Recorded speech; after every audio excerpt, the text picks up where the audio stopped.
Hi everyone, welcome back to my YouTube channel. So ನಿಮಗೂ ಈ ಥರ 7 ಡೇಸಲ್ಲಿ ಬೆಲ್ಲಿ ಫ್ಯಾಟ್ನ ರೆಡ್ಯೂಸ್ ಮಾಡಬೇಕು ಅಂದರೆ ನಿಮಗಾಗಿ ಈ ವಿಡಿಯೋ ಮಾಡ್ತಿರೋದು. ಸೊ ಕಂಪ್ಲೀಟಾಗಿ ಫುಲ್ ವಿಡಿಯೋ ನೋಡಿ. ಸೊ ಇದಕ್ಕೆ ನಮಗೆ ಏನು ಬೇಕಾಗತ್ತೆ ಅಂತ ನಾನು ಪ್ರತಿಯೊಂದು ಐಟಮ್ಸ್ನೂ ಇಲ್ಲಿ ಮೆನ್ಷನ್ ಮಾಡಿ ಅದ್ರ ಬೆನಿಫಿಟ್ಸ್ನ ಕೂಡ ಇಲ್ಲಿ ಹಾಕಿದ್ದೀನಿ. ಇದಕ್ಕೆ ಫಸ್ಟು ನಮಗೆ ಒಂದು ಗ್ರೀನ್ ಆ್ಯಪಲ್ ತೊಗೊಳ್ಳೋಣ. ನಾವು ಗ್ರೀನ್ ಆ್ಯಪಲಿಂದ ಏನೇನು ಬೆನಿಫಿಟ್ಸ್ನ ನಾವು ತೊಗೊಳ್ತೀವಿ ಅಂತ ಅಂದರೆ, ಸೊ ಇದರಲ್ಲಿ ನಮಗೆ ವಿಟಮಿನ್ ಎ ಮತ್ತು ವಿಟಮಿನ್ ಸಿ ಸಿಗುತ್ತೆ. ಹಾಗೆಯೇ ನಮಗೆ ಕೊಲೆಸ್ಟ್ರಾಲ್ ಲೆವೆಲ್ನ ಕೂಡ ಕಂಟ್ರೋಲಲ್ಲಿ ಇಟ್ಟೇ ಇರುತ್ತೆ. ಸೊ ಹೆಲ್ದಿ ಡೈಜೆಷನ್ ಬೇಗ ಆಗುತ್ತೆ. ಸೊ ನೆಕ್ಸ್ಟು ಬಂದು ಮಿಂಟ್ ಲೀವ್ಸ್ ಅಂದರೆ ಪುದೀನ. ಸೊ ಪುದೀನಾನ ನಮಗೆ ತುಂಬಾ ಯೂಸಸ್ ಇದೆ. ಆ ಯೂಸಸ್ನ ನಾವು ಹೇಗೆ ಪಡ್ಕೊಬೇಕು ಅಂತ ಗೊತ್ತಿರಲ್ಲ.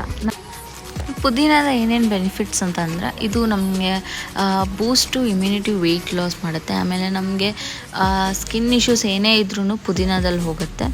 ಅದಾದಮೇಲೆ ನಾನು ಇದಕ್ಕೆ ಸ್ಪಿನಾಚ್ನ ಆ್ಯಡ್ ಮಾಡ್ಕೊಬೇಕು ಅಂತ ಹೇಳ್ತಾ ಇದ್ದೀನಿ. ಯಾಕಂದರೆ ಸೊಪ್ಪು ತರಕಾರಿ ತಿನ್ನೋದ್ರಿಂದ ನಮಗೆ ಆಬ್ವಿಯಸ್ಲಿ ತುಂಬಾ ಬೆನಿಫಿಟ್ಸ್ ಇದೆ. ಅದರಲ್ಲಿ ಎಕ್ಸ್ಪೆಷಲಿ ಈ ಸೊಪ್ಪಲ್ಲಿ ನಮಗೆ ತುಂಬಾ ಪ್ರೋಟೀನ್ ಇದೆ, ರಿಚ್ ಪ್ರೋಟೀನ್ ಇದೆ. ಇದರಲ್ಲಿ ವಿಟಮಿನ್ ಸಿ ಇರುತ್ತೆ.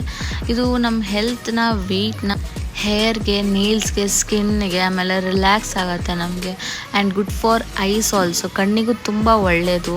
ಆಮೇಲೆ ಡೈಜೆಷನ್ ಪ್ರಾಬ್ಲಮ್ ಇರಲ್ಲ, ನಮ್ಮನ್ನು ರಿಲ್ಯಾಕ್ಸ್ ಆಗಿರುತ್ತೆ. ಪ್ರಿವೆಂಟ್ಸ್ ಕ್ಯಾನ್ಸರ್, ಮೇಯ್ನ್ ಆಗಿದ್ದು ಪ್ರಿವೆಂಟ್ ಮಾಡುತ್ತೆ. ನೆಕ್ಸ್ಟು ಬಂದು ಪೈನಾಪಲಿಂದ ನಮ್ಗೆ ಏನೇನು ಬೆನಿಫಿಟ್ಸ್ ಅಂತ ನಾನು ಕೂಡ ಮೆನ್ಷನ್ ಮಾಡಿದ್ದೀನಿ. ಇದರಲ್ಲಿ ರಿಚ್ ಫೈಬರ್ ಇರುತ್ತೆ ನಮಗೆ. ಅದಾದಮೇಲೆ ಡೈಜೆಸ್ಟಿವ್ ಪ್ರೋಸೆಸ್ ನೀಟಾಗುತ್ತೆ. ಹೈ ವಾಟರ್ ಕಂಟೆಂಟ್ ಇರುತ್ತೆ. ಬೋನ್ಸ್ನ ಸ್ಟ್ರೆಂತಾಗಿಟ್ಟಿರುತ್ತೆ. ಇದಾದಮೇಲೆ ಸೌತೆಕಾಯಿಂದ ನಮ್ಗೆ ಏನೇನು ಯೂಸಸ್ ಇದೆ ಅಂತಲೂ ಕೂಡ ನಾನು ಮೆನ್ಷನ್ ಮಾಡಿದ್ದೀನಿ. ಸೊ ಇದು ನಮಗೆ ಹಾರ್ಟ್ ಹೆಲ್ತ್ನ ಮೇಂಟೈನ್ ಮಾಡುತ್ತೆ. ಹಾಗೆ ನಮ್ಮ ಹೈಡ್ರೇಷನ್ನ ಇನ್ಕ್ರೀಸ್ ಮಾಡುತ್ತೆ. ಪ್ರೊಟೆಕ್ಟ್ ಕಿಡ್ನಿ, ಇಂಪ್ರೂವ್ ಡೈಜೆಷನ್ ಕೂಡ ಆಗುತ್ತೆ.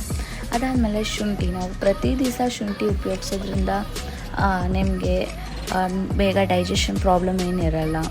ಹಾಗೆ ಇದರಿಂದ ನಮಗೆ ಕೊಲೆಸ್ಟ್ರಾಲ್ ಲೆವೆಲ್ಲು ಸೊ ಕಂಪ್ಲೀಟಾಗಿ ಕಂಟ್ರೋಲಲ್ಲಿರುತ್ತೆ. ಎಸ್ ಗೈಸ್, ಈ ವಿಡಿಯೋ ನಿಮಗೆ ಯೂಸ್ಫುಲ್ ಅನಿಸಿದ್ರೆ, ಹಾಗೆ ಈ ವಿಡಿಯೋ ನಿಮಗೆ ಇಷ್ಟ ಆದರೆ ನನ್ನ ಚಾನಲ್ಗೆ ಸಬ್ಸ್ಕ್ರೈಬ್ ಆಗಿ, ಹಾಗೆ ಲೈಕ್ ಮಾಡಿ, ಶೇರ್ ಮಾಡಿ. ಇನ್ನಷ್ಟು ಇದೇ ಥರ ವೀಡಿಯೋಸ್ಗೆ ನನ್ನ ಚಾನಲ್ನ ಸಬ್ಸ್ಕ್ರೈಬ್ ಮಾಡಿ.